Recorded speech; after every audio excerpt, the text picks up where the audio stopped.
Bihar board कक्षा 10 biology का पहला चैप्टर जैव प्रकरण, उसके सभी क्वेश्चन का आंसर को आज हम लोग बहुत बारीकी से समझेंगे।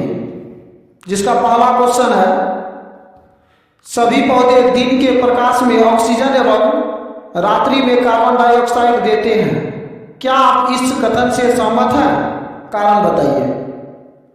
इसका उत्तर है, दिन के प्रकाश में प्रकाश संश्लेषण की क्रिया के फलस्वरूप ऑक्सीजन बनने की दर श्वसन के फलस्वरूप कार्बन डाइऑक्साइड बनने की दर से बहुत अधिक होती है। परिणाम स्वरूप दिन में पौधे ऑक्सीजन देते हैं और रात में प्रकाश संश्लेषण नहीं होता, केवल श्वसन होता है, इसीलिए कार्बन डाइऑक्साइड देते हैं। दूसरा क्वेश्चन है, गार्ड सेल किस प्रकार पर्णरंध्रों को खोलने एवं बंद करने की प्रक्रिया को नियंत्रित करते हैं? इसका आंसर है, जल के अवशोषण से गार्ड सेल के फूलने के कारण पर्णरंध्र खुल जाते हैं और जल निष्कासन से गार्ड सेल के सिकुड़ने के कारण पर्णरंध्र बंद हो जाते हैं। इस प्रकार गार्ड सेल पर्णरंध्रों को खोलना एवं बंद करने की प्रक्रिया को नियंत्रित करते हैं। क्वेश्चन नंबर 3, दो हरे पौधे अलग अलग ऑक्सीजन रहित बंद पात्रों में रखे जाते हैं, एक अंधेरे में तथा दूसरा लगातार सौर प्रकाश में। कौन सा पौधा अधिक समय तक जीवित रहेगा और क्यों? इसका आंसर, जो पौधा लगातार सौर प्रकाश में रखा गया वह ही अधिक समय तक जीवित रहेगा, क्योंकि ये श्वसन के लिए आवश्यक ऑक्सीजन प्रकाश संश्लेषण की क्रिया द्वारा उत्पन्न करने में सक्षम है। क्वेश्चन नंबर 4, यदि कोई पौधा दिन के प्रकाश में कार्बन डाइऑक्साइड निकाल रहा है तथा ऑक्सीजन ले रहा है, क्या इसका मतलब यह है कि प्रकाश संश्लेषण की क्रिया नहीं हो रही है?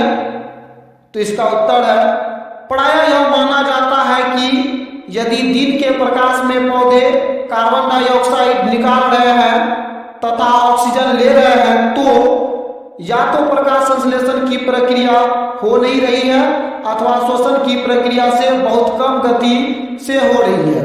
लेकिन वास्तव में दिन के प्रकाश में पौधे ऑक्सीजन गैस निकालते हैं तथा कार्बन डाइऑक्साइड जो श्वसन में उत्पन्न होती है उनका अवशोषण कर लेते हैं। चूंकि प्रकाश संश्लेषण की प्रक्रिया श्वसन की प्रक्रिया के सापेक्ष तीव्र गति से होती है, अतः दिन के प्रकाश में पौधे कार्बन डाइऑक्साइड नहीं बल्कि ऑक्सीजन गैस निकालते हैं।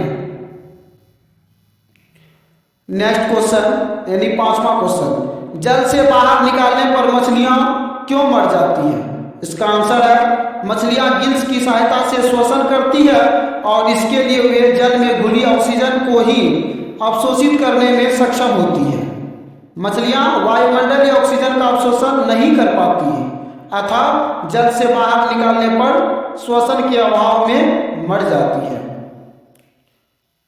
क्वेश्चन नंबर 6, यदि पृथ्वी से हरे पौधे यानी हरे पेड़ पौधे विलुप्त हो जाए तो क्या होगा? इसका उत्तर है, संपूर्ण जीव पोषण के लिए प्रत्यक्ष या अप्रत्यक्ष रूप से पौधों पर निर्भर करते हैं, इसीलिए सभी जीव भूखमरी से मृत्यु को प्राप्त होंगे।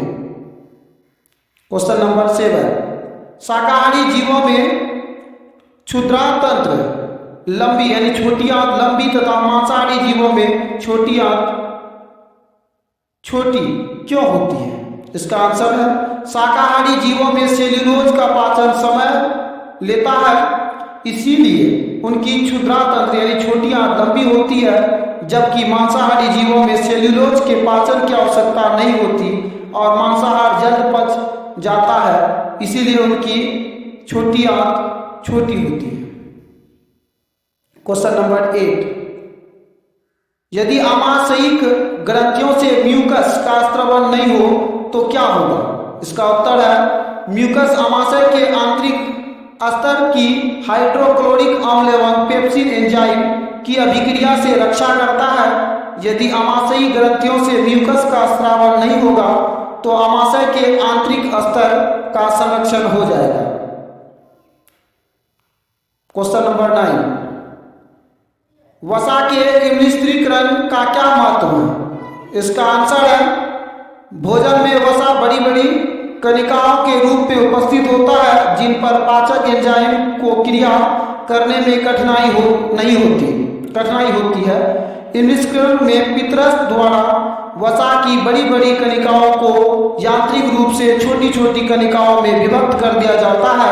इससे एंजाइम की क्रिया आसान हो जाती है। क्वेश्चन नंबर 10, आहारनाल में अंदर भोजन के गतिमान होने का क्या कारण है? इसका उत्तर है भोजन नली की दीवारों में मांसपेशियां होती है जो लगातार संकुचन विमोचन करती है, यानी सिकुड़ती है, फैलती रहती है, जो पूरी आहारनाल में होती रहती है। इसके फलस्वरूप भोजन आहारनाल में आगे गतिमान होता रहता है।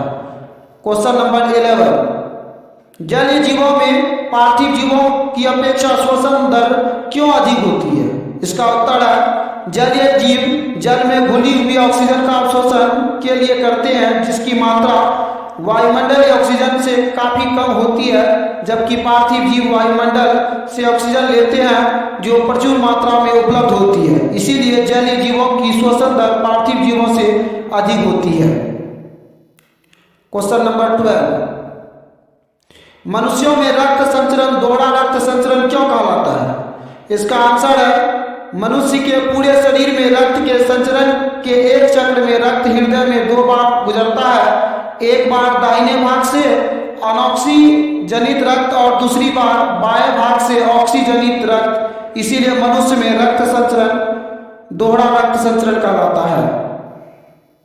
क्वेश्चन नंबर 13, मानव हृदय में 4 प्रकोष्ठ होने के क्या लाभ हैं? इसका उत्तर है मानव हृदय में 4 प्रकोष्ठ होते हैं।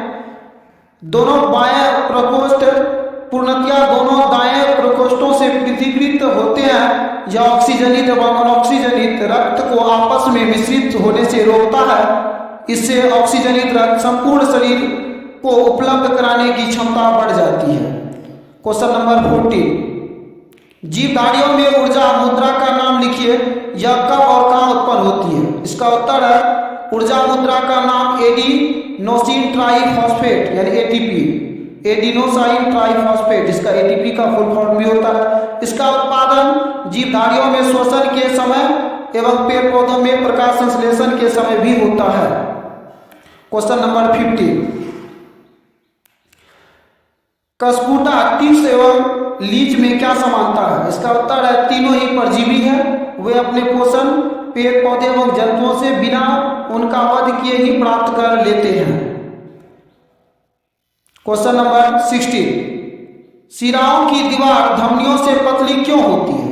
इसका उत्तर है धमनियों में रक्त का प्रवाह हृदय से शरीर के विभिन्न भागों को अधिक दाब के साथ होता है, जबकि शिराओं में रक्त शरीर के विभिन्न भागों से हृदय में एकत्रित होता है। मतलब ये हुआ कि धमनी के माध्यम से जो रक्त होते हैं उसको हृदय से शरीर की ओर लेकर जाया जाता है और शिराओं में रक्त शरीर के विभिन्न भागों से हृदय की ओर लेकर जाया जाता है, जिसमें कोई अधिक दाब नहीं होता। इसीलिए शिराओं की दीवार धमनियों की अपेक्षा पतली होती है। क्वेश्चन नंबर 17, अगर रक्त में प्लेटलेट्स का अभाव हो जाए तो क्या होगा? इसका उत्तर है रक्त में प्लेटलेट्स के अभाव के कारण रक्त का थक्का बनने की प्रक्रिया रुक जाएगी और चोट लगने पर रक्त बहता रहेगा। क्वेश्चन नंबर 18, जंतुओं की अपेक्षा पौधों को कम ऊर्जा की क्यों आवश्यकता होती है? इसका उत्तर है पौधों में जंतुओं की तरह प्रचलन नहीं होता तथा बड़े वृक्षों में मृत कोशिकाएं पर्याप्त मात्रा में स्क्लेरेंकाइमा की तरह पाई जाती है। इसीलिए पौधों को जंतुओं की अपेक्षा कम ऊर्जा की आवश्यकता होती है। क्वेश्चन नंबर 19, पौधों की पत्तियां उत्सर्जन में किस प्रकार सहायता करती है? इसका उत्तर है बहुत से पौधों में अपशिष्ट पदार्थ मीजोफिल कोशिकाओं और एपिडर्मल कोशिकाओं में एकत्रित होते हैं। जब पुरानी पत्तियां पौधे से गिर जाती है तो अपशिष्टों का उत्सर्जन पत्तियों के साथ ही हो जाता है। इस प्रकार पत्तियां उत्सर्जन में सहायक होती है। क्वेश्चन नंबर 20, क्यों और कैसे जल लगातार जड़ की जाइलम में प्रवेश करता रहता है? इसका उत्तर है, जड़ों की कोशिकाएं मृदा के संपर्क में रहती है, इसीलिए सक्रियता के साथ आयन ग्रहण करती है। इससे जड़ के अंदर आयन सांद्रण बढ़ जाता है और परिणाम स्वरूप प्रासरण दाब बढ़ जाता है, जिसके कारण मृदा से लगातार जल पेड़ों के जाइलम में प्रवेश करता रहता है। नेक्स्ट क्वेश्चन देखते हैं लघु त्रिय में। प्रश्न नंबर 1, निम्न के नाम लिखिए। पहला क्वेश्चन है, पौधों में सौर ऊर्जा को रासायनिक ऊर्जा से जोड़ने वाली प्रक्रिया का। इसका उत्तर है प्रकाश संश्लेषण। दूसरा क्वेश्चन है, उन जीवों का जो अपना भोजन स्वयं बना सकते हैं उसे क्या कहते हैं? इसका आंसर है स्वयंपोषी। तीसरा क्वेश्चन है, उस कोशिकाओं का जहां प्रकाश संश्लेषण की प्रक्रिया घटित होती है उसका नाम क्या है? तो क्लोरोप्लास्ट यानी हरित लवक में प्रकाश संश्लेषण की प्रक्रिया घटित होती है।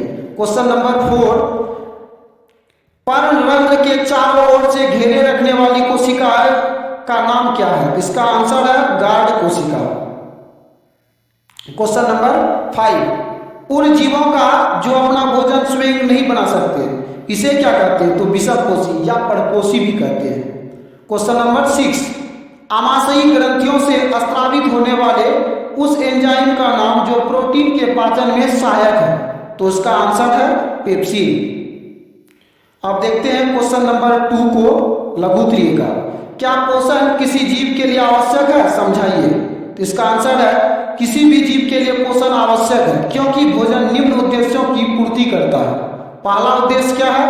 यह विभिन्न चयापचय क्रियाओं जो भी जीव के अंदर घटित होती है उनके लिए ऊर्जा प्रदान करता है। दूसरा, यह नई कोशिकाओं के निर्माण एवं वृद्धि तथा पुरानी टूटी फूटी कोशिकाओं की मरम्मत करने अथवा उनके बदलने के लिए अति आवश्यक है।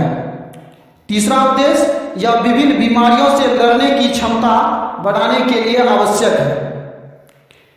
क्वेश्चन नंबर 3, एक गमले में लगे स्वस्थ पौधों की पत्तियों पर वैसलीन का लेप कर दिया गया, क्या यह पौधा लंबे समय तक स्वस्थ बना रहेगा?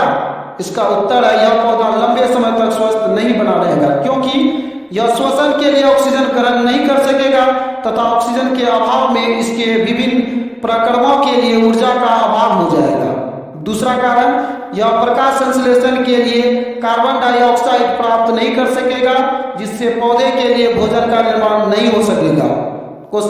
कारण तीसरा, वाष्पोत्सर्जन की प्रक्रिया नहीं होगी, इससे पौधे का अतिरिक्त जल नहीं निकल सकेगा तथा जल एवं खनिजों का जड़ से पत्तियों तक प्रवाह बाधित हो जाएगा। क्वेश्चन नंबर 4, धमनी और शिरा में अंतर स्पष्ट करें। निम्नलिखित अंतर है। धमनी का पहला पॉइंट, इसकी दीवारें मोटी मांसल तथा इलास्टिक होती है यानी लचीली होती है, और शिरा का इसकी दीवारें पतली तथा बिना लचक वाली होती है। तीसरा, इसमें ल्यूमेन संकीर्ण होता है और शिरा में इसमें ल्यूमेन चौड़ा होता है। और तीसरा मतलब अंतर, यह हृदय से रक्त लेकर उसका संवहन संपूर्ण शरीर को करती है, और शिरा का यह संपूर्ण शरीर से रक्त को लेकर हृदय में एकत्रित करती है। धमनी का यानी चौथा पॉइंट, पल्मोनरी धमनी को छोड़कर से सभी धमनियां ऑक्सीजनित रक्त का संवहन करती है, और इसमें शिरा में फ्लोमोनरी शिरा को छोड़कर से सभी शिराएं अनऑक्सीजनित रक्त का संवहन करती है। पांचवा पॉइंट, इसमें कपाट नहीं पाए जाते हैं, इसमें कपाट पाए जाते हैं। क्वेश्चन नंबर 5 में आते हैं, प्रकाश संश्लेषण के लिए पत्तियों में क्या क्या विशेषताएं होती है? इसका निम्नलिखित विशेषताएं हैं। पहला देखते हैं, अधिकतम सौर ऊर्जा के शोषण के लिए पत्तियां अधिकतम पृष्ठ क्षेत्रफल उपलब्ध कराती है। दूसरा, पत्तियां प्राय प्रकाश स्रोत के लंबवत व्यवस्थित होती है जिसमें उनके पृष्ठ पर अधिकतम प्रकाश आपतित हो। तीसरा आसान को लेते हैं, गैस से विनिमय हेतु अधिकतम पर्णरंध्रों की व्यवस्था। और पांचवा है क्लोरोप्लास्ट का ऊपरी पृष्ठ पर अधिकतम संख्या में उपलब्ध कराने की व्यवस्था। तो इस तरह से हम लोग बायोलॉजी का पहला चैप्टर जैव प्रकरण के लगभग सभी क्वेश्चन को हम लोग देख पाए, समझ पाए। आप लोगों को ये वीडियो यदि अच्छा लगा तो लाइक, सब्सक्राइब और शेयर जरूर करें, जो हम फिर नेक्स्ट चैप्टर का वीडियो बना सके। धन्यवाद।